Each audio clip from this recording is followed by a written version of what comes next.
I was really struck at the launch. I had assumed Kieran Crowley would turn up after a great 2022 and almost take his victory lap and say, yes, I'm doing a great job.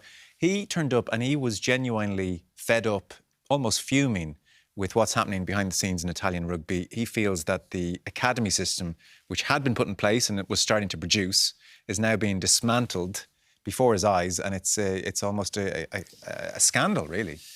It's hugely surprising, I suppose, Kieran coming out with that at a press conference like that. But I have a huge amount of respect for him for doing it, because it is the truth. It is. It has been the great problem after living there for nearly a decade.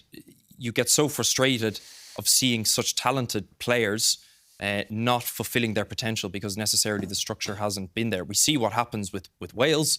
Whenever their structure is not exactly fantastic, yes, they had a golden generation of players, but when the pillars aren't set or the foundations aren't there, it's very difficult to get growth. And I think that's probably what Kieran is getting at. I think you have to admire him for coming out before the tournament. You know, what a good platform to do it. We wouldn't take him as seriously if he said it after they got beaten by France by 30 points or by Ireland. He said, this is the perfect opportunity before the competition starts for me to really highlight all the problems with Welsh rugby. I think it was a smart move from him. Matt, you've flagged this for quite some time and you've an inside track on this.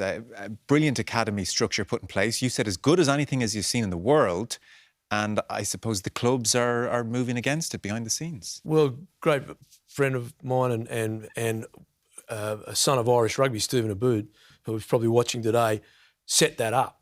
So I know about it through Stephen and talking with Stephen about it. And it is the best academy system I've ever seen. It is quite extraordinary what they've done.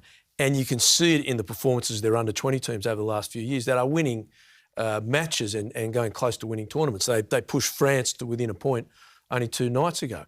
But what's occurred is they basically take players out of the clubs, and for 2 years they put them in an academy. They literally live in camp in academy, play and so on as a group, go to university or study in these different centres. And the clubs are complaining because they lose their players.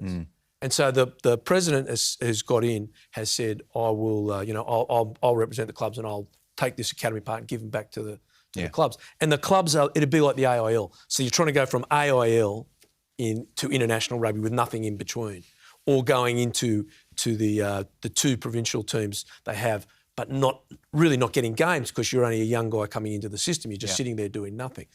And Crowley's right. If they stick to that academy system, and it's brilliant, but they will produce players in the future. But it appears, sadly, that they're not. Yeah, it's an extraordinary situation.